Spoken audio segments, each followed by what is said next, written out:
बहुत समय पहले भारत की धरती पर एक महान राज्य था सूर्यनगर। ये राज्य अपने समृद्ध नगरों, विशाल किलों और संस्कृति के लिए दूर दूर तक प्रसिद्ध था। लेकिन राज्य की सबसे बड़ी ताकत उसका राजा था, राजा विक्रमादित्य, जिन्हें प्रजा धर्मवीर विक्रम कहकर पुकारती थी। राजा विक्रम न सिर्फ युद्धकला में अद्वितीय थे, बल्कि न्यायप्रिय, दयालु और दूरदर्शी भी थे। उनकी तलवार से ज्यादा तेज उनकी सोच थी और उनका हृदय प्रजा के लिए धड़कता था। लेकिन उनका जीवन आसान नहीं था। उन्हें अपने ही दरबार से विश्वासघात, पड़ोसी राजाओं से युद्ध और समय समय पर कठिन फैसलों का सामना करना पड़ा। राजकुमार विक्रम का जन्म युद्ध के समय हुआ था। उनके पिता राजा वीरेंद्र ने उन्हें हमेशा सिखाया था, बेटा, राजा का असली कर्तव्य प्रजा की रक्षा करना है, न कि अपनी शक्ति का प्रदर्शन करना। छोटी उम्र से ही विक्रम तलवारबाजी, घुड़सवारी और धनुर्विद्या में निपुण हो गए थे। लेकिन साथ ही उन्हें नीति, न्याय और धर्मशास्त्र की शिक्षा भी मिली। गुरुकुल में उनके आचार्य ने कहा था, विक्रम, याद रखना, राजा वही महान कहलाता है जो अपनी प्रजा को परिवार की तरह माने। ये शिक्षा उनके दिल में हमेशा के लिए अंकित हो गई।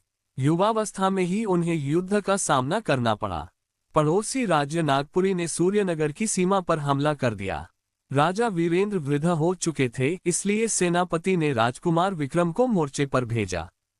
युद्धभूमि में जब दुश्मनों ने विक्रम को देखा तो हंसी उड़ाए, ये बच्चा हमारी सेना का सामना करेगा।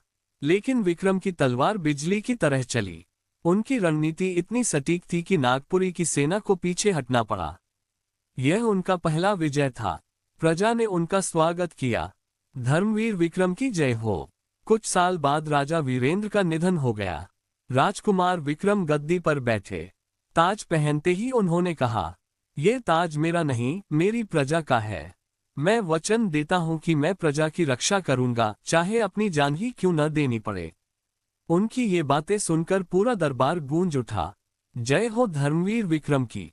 राजा बनते ही उन्हें पहला संकट झेलना पड़ा। दरबार में मंत्री भानुसेन लालच से भरा हुआ था। वह गुप्त रूप से दुश्मन राज्यों को सूचना भेजता और अपने लिए सोने चांदी इकट्ठा करता। एक दिन जब उसकी चाल उजागर हुई तो पूरा दरबार चौंक गया। राजा विक्रम ने क्रोध में कहा, मंत्री भानुसेन, तुम्हें सोने की भूख ने अंधा बना दिया।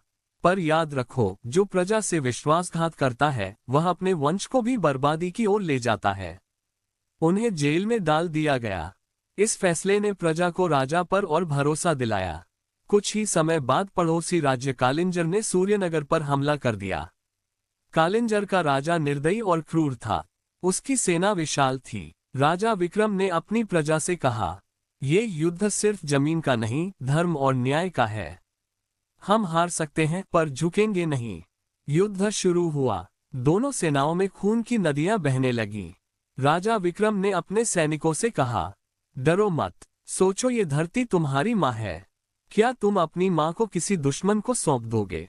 सैनिकों में जोश भर गया। अंततः कालिंजर की सेना हार गई और उनका राजा भाग खड़ा हुआ। युद्ध के बाद राज्य की स्थिति कमजोर हो गई। खेत जल गए, खजाना खाली हो गया।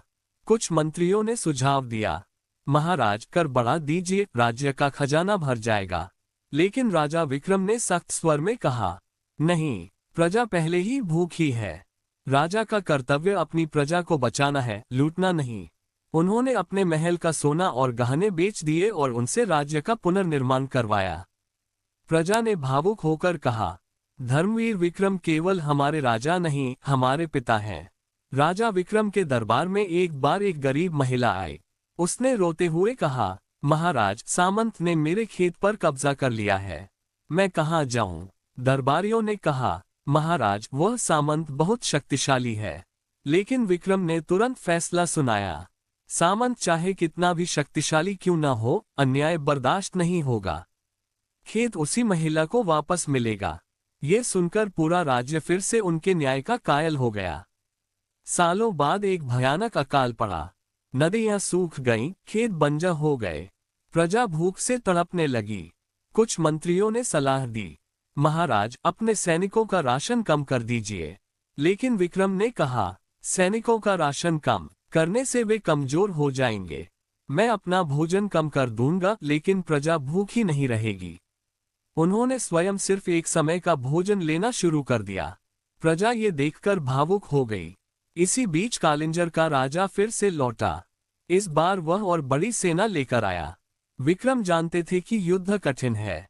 उन्होंने सेना से कहा, आज अगर हम हार भी जाएं, तो भी हमें इतिहास में काय नहीं, धर्मवीर कहा जाएगा। युद्ध भीषण हुआ। राजा विक्रम स्वयं घोड़े पर सवार होकर दुश्मनों से लड़े। उनकी तलवार बिजली की तरह गिरी। लेकिन एक पल आया जब दुश्मन ने पीछे से वार कर दिया। विक्रम गंभीर रूप से घायल हो गए। सैनिक उन्हें लेकर महल आए। मरणासन राजा ने दरबार और प्रजा को बुलाया। कमजोर आवाज में बोले, मेरे प्यारे लोगों, याद रखना, राजा मर सकता है, पर राज्य तभी जिंदा रहता है जब प्रजा एकजुट हो। अगर कभी तुम टूट गए, तो ये राज्य भी बिखर जाएगा। मेरा ताज सिर्फ मेरे बेटे का नहीं, तुम सबका है। इसे धर्म से संभालना। इतना कहकर उन्होंने अंतिम सांस ली। राजा विक्रम की चिता जलते समय पूरा राज्य रो पड़ा। लोगों ने कहा, हमने राजा खोया नहीं, पिता खोया है। उनके बेटे ने गद्दी संभाली और पिता की तरह न्याय और धर्म का मार्ग अपनाया। सदियों बाद भी लोग उन्हें याद करते हैं। उंगली से दाहिनी ओर इशारा, धर्मवीर विक्रम, वह राजा जिसने अपने जीवन से ज्यादा प्रजा की खुशियों को महत्व दिया।